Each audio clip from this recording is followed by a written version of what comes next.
le sens des mois, et on se rend compte que le calendrier, en fait, qu'on a nous, qui est un calendrier juif, bah, il n'est pas tellement juif.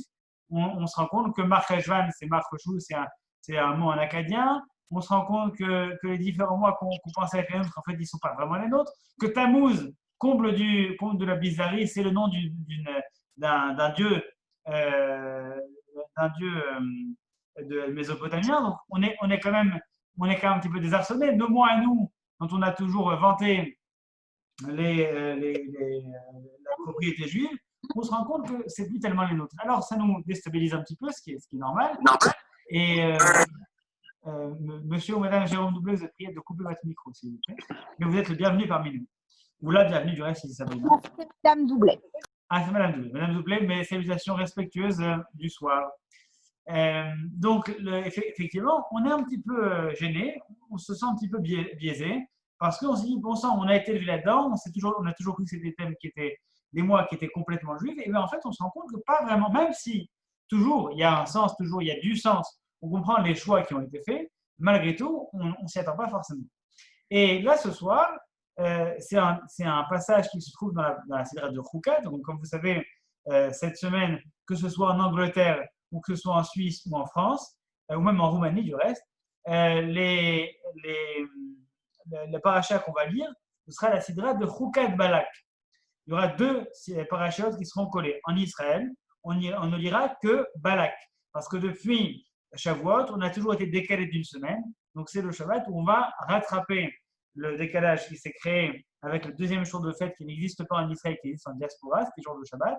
Donc on a un Shabbat de décalage et cette semaine, on va récupérer donc ce décalage. Donc cette semaine, on lira Choukat Balak en France et on lira Balak en Israël. Dans la Sidra de Choukat, qui est une Sidra qui est très riche, on a parmi les épisodes qui sont étranges, on a évidemment la loi de la vache rousse, mais ça on en avait déjà parlé. On a d'autres thèmes qu'on a déjà également abordés les années précédentes, mais celui-ci on n'a pas abordé. C'est un passage qui est très court, mais il est aussi court qu'énigmatique. Donc c'est dans le chapitre 21 au verset, dès le début en fait. Donc ce qui est sympathique avec Zoom, c'est que je vais vous partager mon écran, comme ça vous allez voir, on va lire ensemble l'hébreu et le français. Donc partagez mon écran, voilà, et on va vous mettre sur sefarim.fr. Merci à Academ, qui nous a ramené la traduction du rabbinat. Donc voilà, qu'est-ce qui se passe? Il y a donc le peuple d'Israël combat un ennemi, le roi Arad, Melech Arad donc de Canaan, et donc le roi de Canaan donc, attaque le peuple d'Israël et il fait des prisonniers. Le peuple d'Israël se tourne vers Hachem et lui dit voilà, on s'engage, si tu nous défends, si tu nous livres ce peuple, si on gagne cette bataille, alors ces pays-là, cette région-là, qui voue un culte à des dieux idolâtres, bien ces villes-là seront vouées à l'anathème si tu nous les livres. Finalement, le peuple est écouté, ils attaquent le roi d'Arad, ils arrivent à le vaincre et les villes donc, sont mises en anathème, et on les appelait Chorma, du mot Cherem, qui veut dire donc l'anathème. Ensuite, ils s'en vont, ils partent de Horahar, donc ils partent de Horahar, là où ils étaient, et ensuite, là où on ne sait pas exactement pourquoi, c'est pour ça que ça commence à être vraiment énigmatique. On ne comprend pas le lien, la transition qu'il y a entre le passage précédent de l'attaque du roi d'Arad, la victoire du peuple d'Israël, et ensuite le départ de Horah. Ça c'est normal, ils font leur vie. Mais vraiment, ce qui est bizarre, c'est Batik tsar nefesh ha'am badarech. Donc regardez la traduction ici. Le peuple perdit courage pendant cette marche. Pourquoi est-ce qu'il perdrait courage à ce moment-là? Qu'est-ce qui se passe à ce moment-là? Donc, en tout cas, pas plus d'informations. Il y a, leur morale est sapée, alors qu'ils viennent de gagner une guerre pourtant. Mais bon, leur morale est sapée. Et dans ce cas-là, qu'est-ce qui se passe lorsqu'ils perdent confiance et lorsque leur morale est au plus bas? C'est du reste un petit peu le risque qui nous guette lorsqu'on entre dans une dépression. C'est qu'il y a les bêtises qui commencent à arriver. Une personne qui perd le goût à la vie, eh bien, qui perd le goût à la vie, en général, c'est à ce moment-là qu'il commence à faire des bêtises, qui regrette par la suite lorsqu'il reprend goût à la vie. Quoi qu'il en soit, là, il commence un petit peu à déprimer. Et donc, quand on est déprimé, qui on va blâmer? Dans le désert, il n'y a pas grand monde à blâmer que de Moshe Rabbeinu et que Hachem. Donc, déjà, si tout ça s'est arrivé, c'est pas de notre faute, c'est la faute à Hachem, c'est la faute à Moshe Rabbeinu, donc ils se plaignent. Ce sont des choses qui arrivent, même assez souvent d'ailleurs. Ça vous n'entend rien. Mais elle est partie du coup. Ben, On a des coupures, monsieur Rabin. Ah, vous n'entendez pas? De temps en temps, mais ça va, ça reprend, c'est bon. Alors attendez, bougez pas. J'ai un casque avec micro, bougez pas. D'accord. Peut-être que c'est. Il faut me le dire, n'hésitez pas. Je sais pas, je pensais que c'était orage chez moi ici en Suisse. Est-ce que les autres m'entendent ou pas? Maintenant, c'est bon pour moi. Non, d'accord, ok. Dans ce cas-là, bougez pas, j'arrive.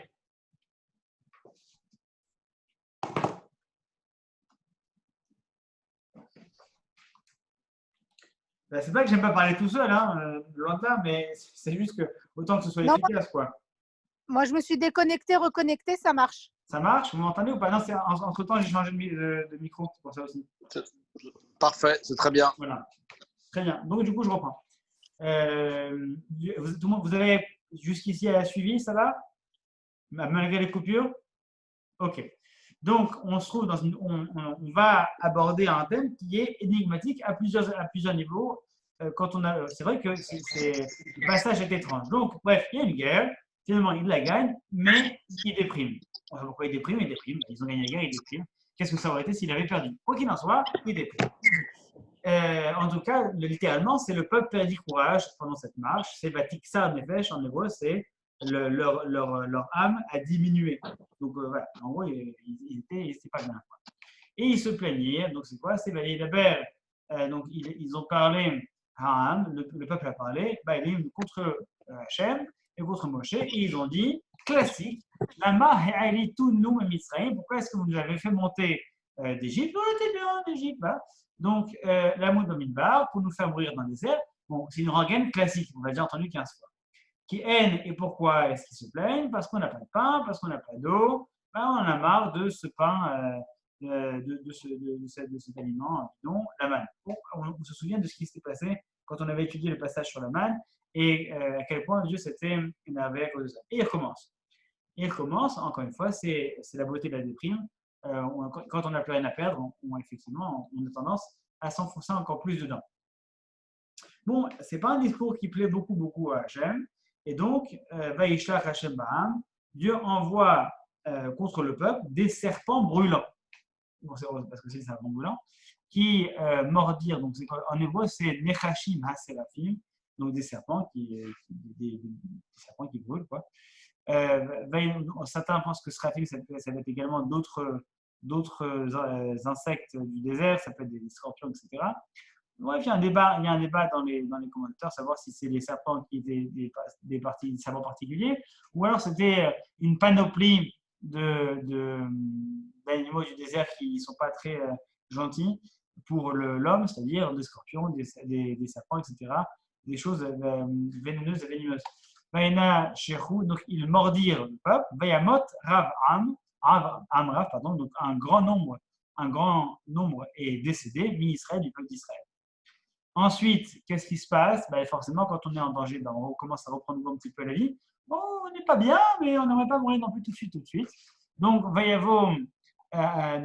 le peuple, Vayavo Am el Moshe, le peuple est parti vers Moshe, Vayemeru Chatenu. Et ils lui ont dit à Moshe, on a fauté. Ça y est, il ne fallait pas, on a compris, c'était pas bien. Et pourquoi on a fauté? Ils disent ce qu'ils ont fait, qu'ils disent, nous, Hachem, on a dit du mal de Dieu, et également contre toi. S'il te plaît, Moshe, il fallait Hachem, prie vers Hachem, Veyaser Me'anenu, et qu'il retire d'entre nous les serpents. Vaïpal Moshe, Badam, et Moshe et Moïse donc pria pour le peuple. Que se passe-t-il par la suite? Vayomer Hachem el Moshe, Dieu dit à Moïse, Aselecha Sarah, fabrique-toi un serpent, donc Vesimoto, et mets-le à Nes. Donc Nes, qu'est-ce que c'est, M. Carsanti? Nes?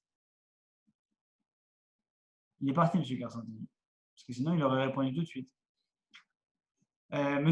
Carsanti, son prénom en hébreu, en français c'est Olivier, en hébreu c'est Nissim. Nes, c'est un miracle. Mais là, en l'occurrence, Nes, ça n'est pas le sens de miracle, c'est le sens d'étendard, de bâton. Donc, Vesimoto à Nes, tu prends le serpent et tu le mets sur un étendard. Vihaya kol hanashur vera'aroto vachai. Toute personne qui aurait été mordue vivra. Mais à ce Moshe, donc Moïse fit le serpent en airain. Ici, Mehu en la Nes, il mit donc sur le tendard. Vihaya, et alors, Im nashach anachash et ish, levit et nerash et choshet vachai. C'est la personne qui avait, si un serpent avait mordu un homme, et que cet homme voyait le serpent en airain, il vivait. Point. Et après, on dit, et ils sont partis. Ils ont fait leur vie. La phrase d'après, c'est donc Veïsou Mevod, ils sont partis de Vot, et ils sont partis camper sur Iya Avarim, ou passer à autre chose, comme si c'était normal. Rien de particulier. On a juste une attaque de serpent et un serpent et un bâton qui guérit les gens, mais il n'y a aucun souci. Tout va bien. Il n'y a rien qui évoque le moindre signe d'étonnement. C'est tout à fait normal d'avoir un bâton avec un serpent autour qui guérit les gens. C'est logique. Donc, ça, quand on assiste, quand on lit ce texte-là, évidemment que ça nous renvoie vers le caducée. Évidemment que ça nous renvoie vers le symbole qu'on a l'habitude de voir chez l'ordre des pharmaciens, l'ordre des médecins, etc. etc. Donc, on reprend notre caducée. Comme vous voyez ce que je vois, vous voyez ce que je vois toujours ou pas là? Non? Est-ce que attendez, je vais regarder ce que vous voyez. Attendez, je sais pas.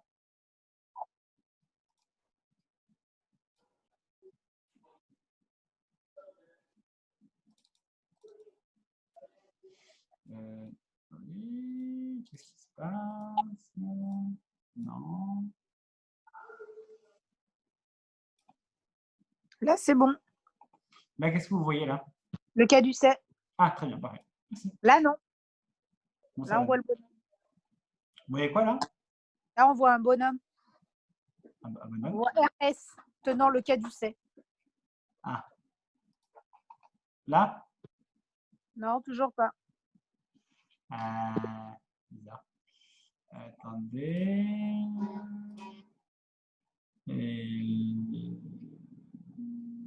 Là. Voilà, c'est bon? Nissim Malka a commencé le partage d'écran. Oui, c'est exactement ça. C'est bon, vous voyez là? Bah là, on voit. Non, enfin là, on voit toujours le bonhomme. Bon, bref, je vous laisse. Vous voyez pas là du texte? Si, on voit du texte. Là, oui, c'est bon.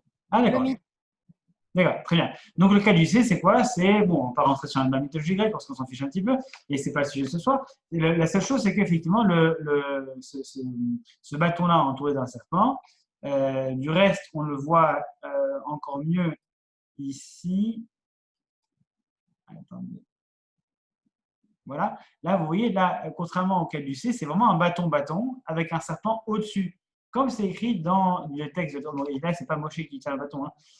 C'est la mythologie grecque, mais il n'empêche qu'à la base, c'est pas un bâton qui est entouré d'un serpent, c'est le serpent qui est sur le bâton. Et ensuite, bon, bah, après, il y a eu des variantes. Et donc là, nous, ce qu'on connaît, c'est celui-là. Vous voyez là? Allô? Si? Oui, c'est bon. D'accord. Okay.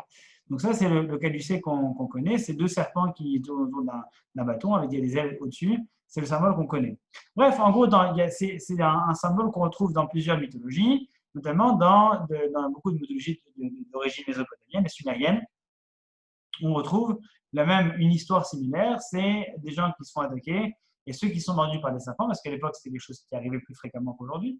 En tout cas, dans nos pays, on a moins de serpents, mais il y a des endroits où on est plus souvent attaqué. Bref, dans ces pays-là, ils étaient attaqués par des serpents, et les serpents, c'était parfois, même souvent critique, comme quand on était mordu. Donc, il y a ce symbole mythologique du bâton qui guérit avec les serpents qui sont dessus. Le serpent annule le serpent, et donc le serpent d'airain va annuler la morsure du serpent. Donc, dans l'histoire de la mythologie grecque, c'est un petit peu différent. C'est un cadeau qui est fait en échange de la compétence d'apprendre de la musique. Bref, longue histoire, quoi qu'il en soit, pour nous, ça ne nous concerne pas. Mais il n'empêche que dans différentes civilisations, on voit on voit donc l'apparition de ce caducée. Dans les différentes religions, on a également ce bâton qui est entouré d'un serpent. On le retrouve dans la Bamidbar, ce dont on vient de parler. On retrouve dans les religions hindouistes et même dans d'autres religions asiatiques, on retrouve la même idée du bâton qui va annuler la morsure du serpent. Bref, donc c'est vrai que ça nous étonne un petit peu. Ça nous étonne un petit peu parce que on a du mal, on est tenté de se poser la question, mais alors bon, qu'est-ce qui vient en premier, d'où ça vient, est-ce que c'est vraiment ça qui s'est passé? Donc la question qu'on se pose par-dessus tout, c'est, mais ça veut dire quoi cette histoire de symbole de serpent? C'est quand même déroutant de savoir qu'on a des personnes qui sont mordues par un serpent. Manifestement, ils ont fauté. On ne comprend pas le lien qu'il y a entre la faute et le serpent. C'est écrit nulle part. On est un peu dérouté. Et ensuite, ils regardent un bâton avec un serpent et ils sont guéris. Et ça, c'est encore plus déroutant parce que on a suffisamment de fois dans la Torah l'interdiction d'avoir des idoles, l'interdiction d'avoir des symboles. Et là, c'est Dieu qui demande de faire un symbole pour être guéri. Il y a un truc qui ne va pas, c'est pas logique du tout, c'est pas normal. D'abord, on ne comprend pas la faute qui a été commise au début, enfin tout le début. Ensuite, on comprend encore moins le rapport qu'il y a entre la faute qui aurait été commise en parlant du mal et le serpent qui arrive là. Et enfin, on est encore plus dérouté par le fait de devoir fabriquer un serpent en airain, donc un symbole, donc un dieu quoi. Il n'y a qu'un pas dans des civilisations comme celle-ci, il n'y a qu'un pas pour dire que c'est le serpent qui m'a guéri. Il y a le dieu serpent qui est là, il y a le dieu bâton de serpent qui est là, et c'est lui qui m'a guéri la morsure, c'est le dieu qui guérit les morsures. Il n'y a qu'un pas à franchir pour ça. Donc, ils ont remis en cause l'action de Dieu, et vis-à-vis de cela, on leur demande de créer une idole, quoi, quasiment. Donc, c'est quand même très étrange, c'est difficilement compréhensible.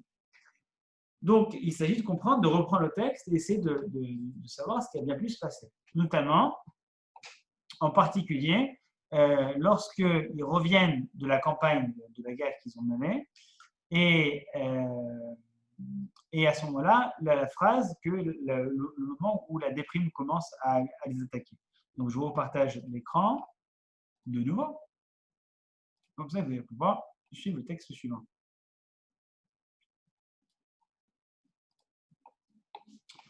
Donc, c'est ici.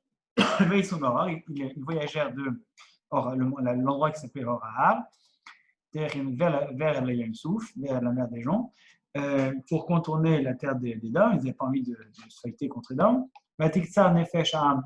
Donc là, on revient à l'expression qui nous a dérangé, qui était l'âme du peuple s'amoindrit en chemin. Donc pourquoi donc là, on a différents commentateurs qui se posent la question. En fait, ce qui est de plus logique, c'est ce qui va être décrit ici. Batiktsar nefesh am badarer qui van shiraou shayu chozrim la'achorem el amidbar haya caché be'enem me'od qui hayu sforim negene simel beretz Israël le'echol, etc.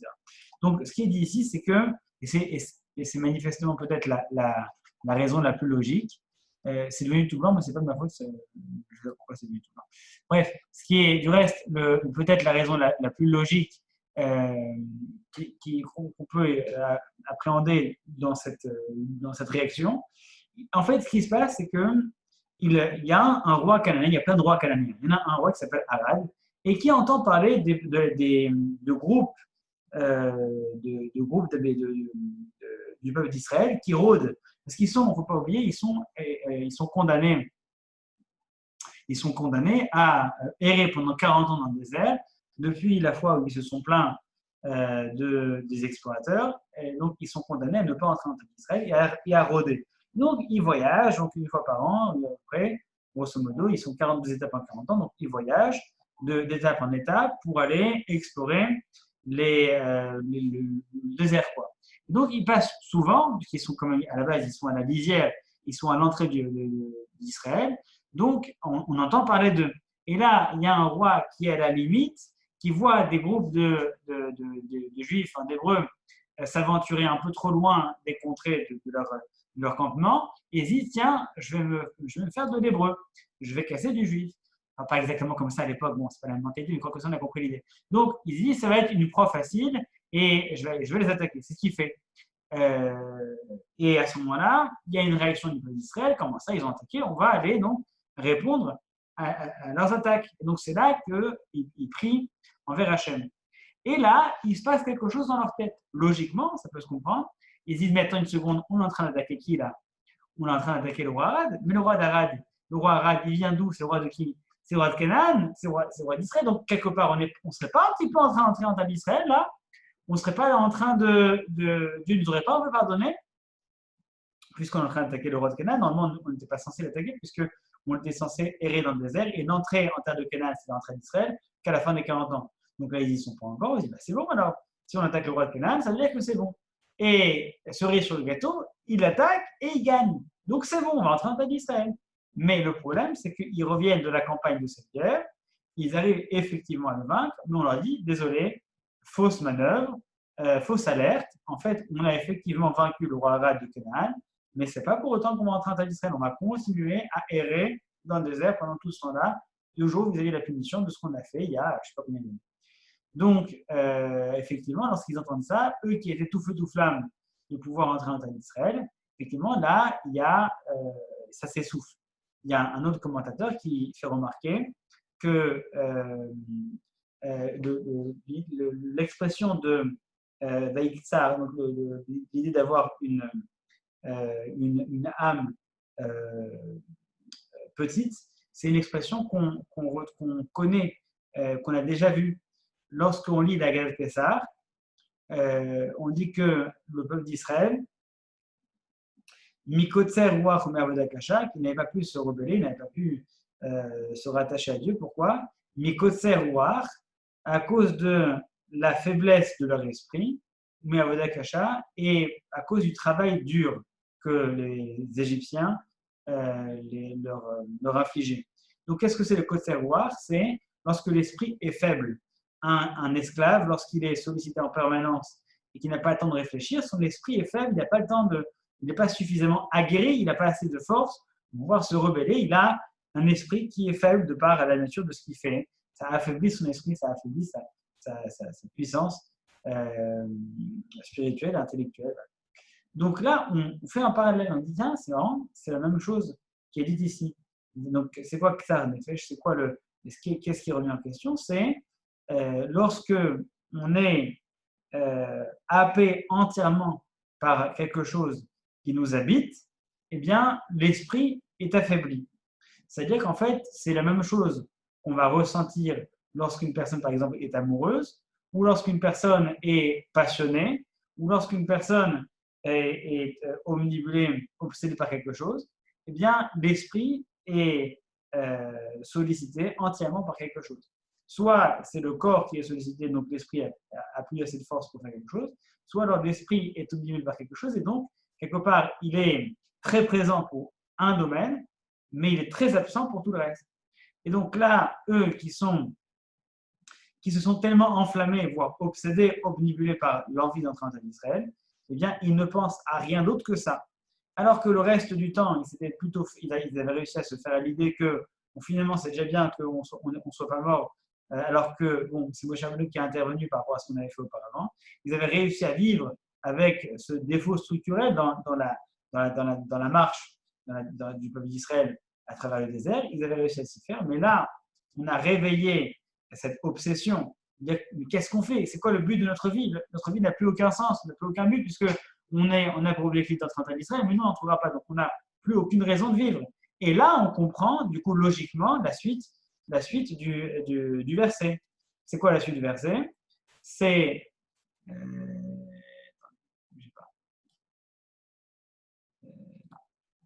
vous voyez, vous êtes toujours avec moi ou pas? Oui, toujours. Je vais prendre ça pour vous. Donc voilà, donc là c'est. Oui. Donc là, non, c'est bon, c'est OK. Non, mais vous voyez le texte que je vous montre là, c'est bon? Oui, c'est bon. OK. Donc là, la suite, du coup, la réaction est logique, ce qui n'était pas logique auparavant. Maintenant, on commence à la comprendre. Donc, ils viennent de se battre. Ils ont dit à Dieu si tu nous livres ces villes, on les vouera à l'anathème, ça veut dire qu'on est prêt à tout faire pour toi. Donc, ils pensent qu'ils ont regagné. Ils pensent que ils pensent que c'est une question de confiance. Et donc, la confiance est regagnée, mais en fait, ils se rendent compte que ce n'est pas une question de confiance. C'est une question de confiance ou pas. Ils ne rentreront pas en terre d'Israël. Donc, il y a cette obsession qui revient. Mais alors, à quoi je sers? Qu'est-ce que mon but dans la vie? Dans tous les cas, je vais mourir dans le désert. Et là, c'est en toute logique que la période de courage correspond à la phrase d'après, c'est pourquoi nous avoir fait sortir d'Égypte? Si notre but en sortant d'Égypte, c'était en terre d'Israël, ben, ça avait du sens. Donc, on sort d'Égypte, on va en terre d'Israël. Mais là, on avait un sens, on avait un but. Notre vie avait un but.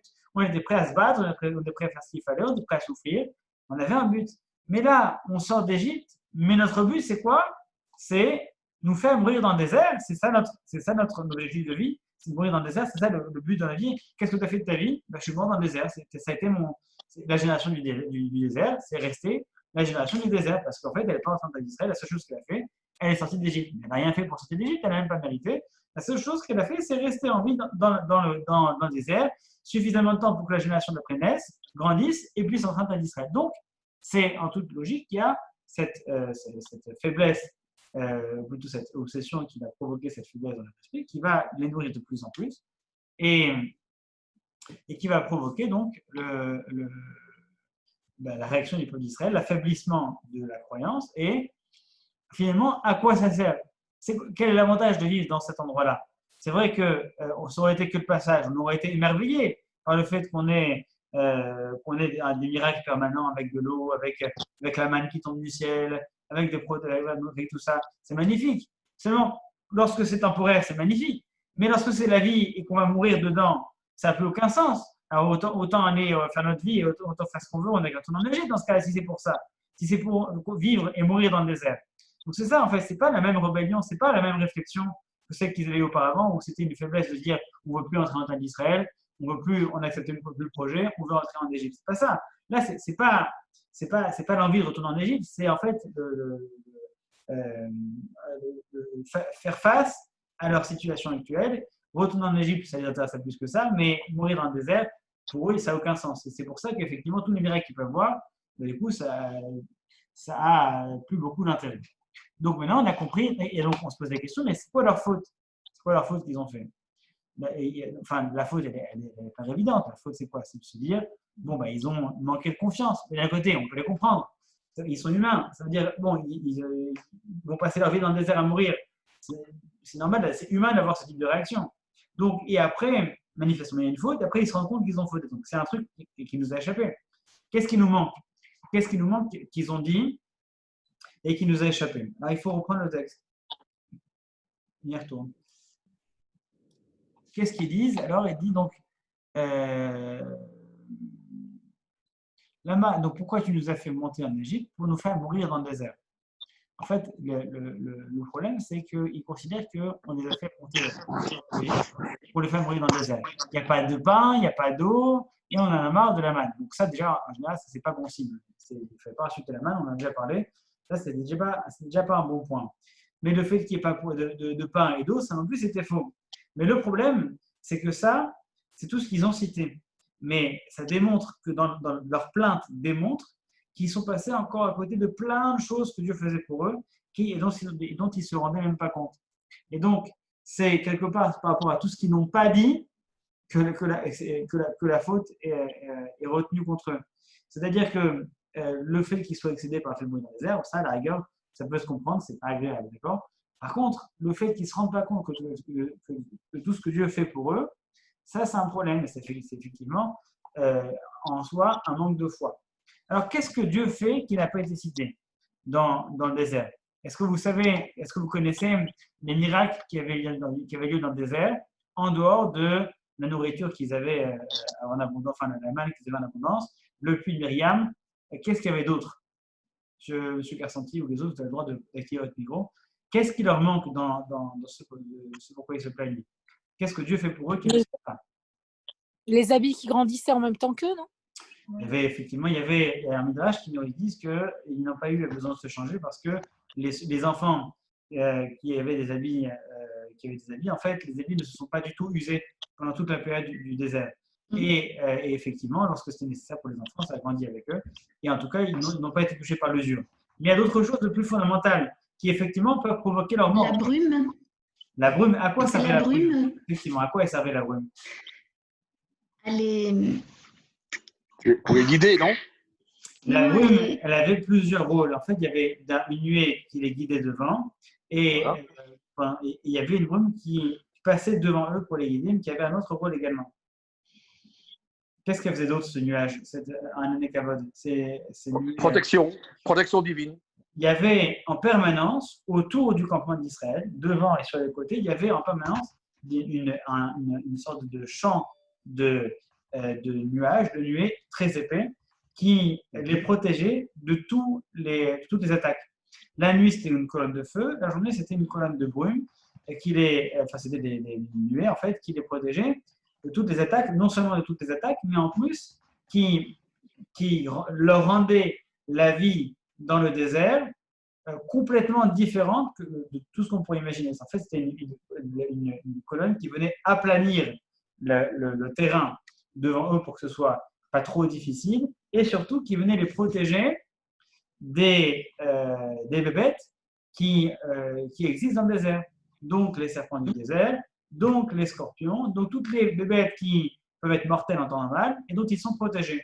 Que se passe-t-il lorsque ils omettent, lorsqu'on se rend compte qu'en fait, ils n'ont absolument pas conscience et ils ne sont pas du tout reconnaissants de ce qui est fait en permanence pour leur rendre la vie extraordinaire dans le désert?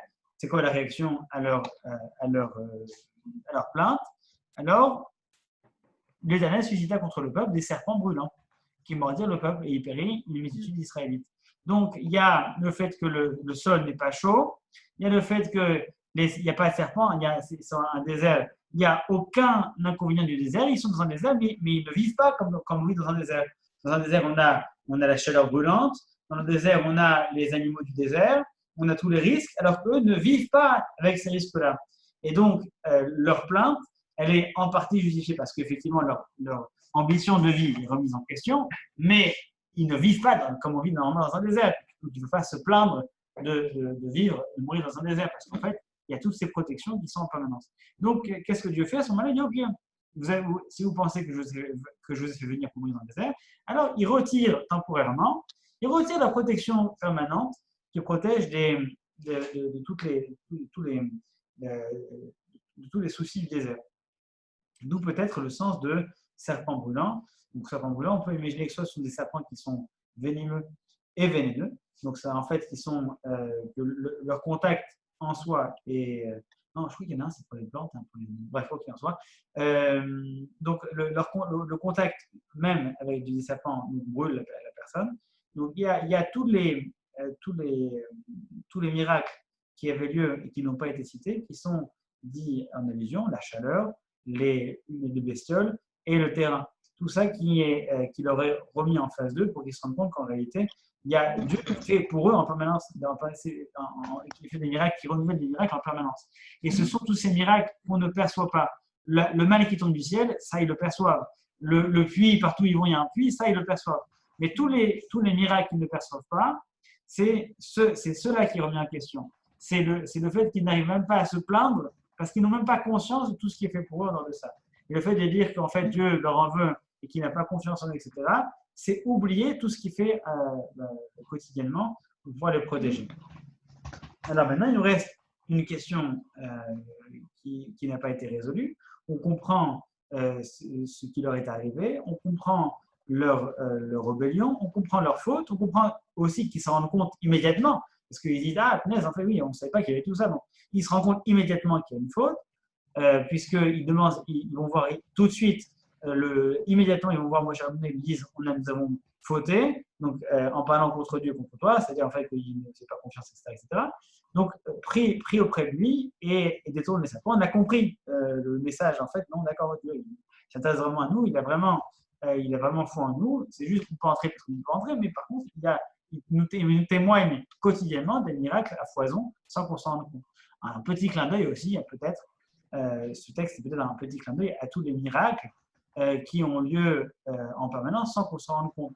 Un deuxième gros clin d'œil au miracle de la santé.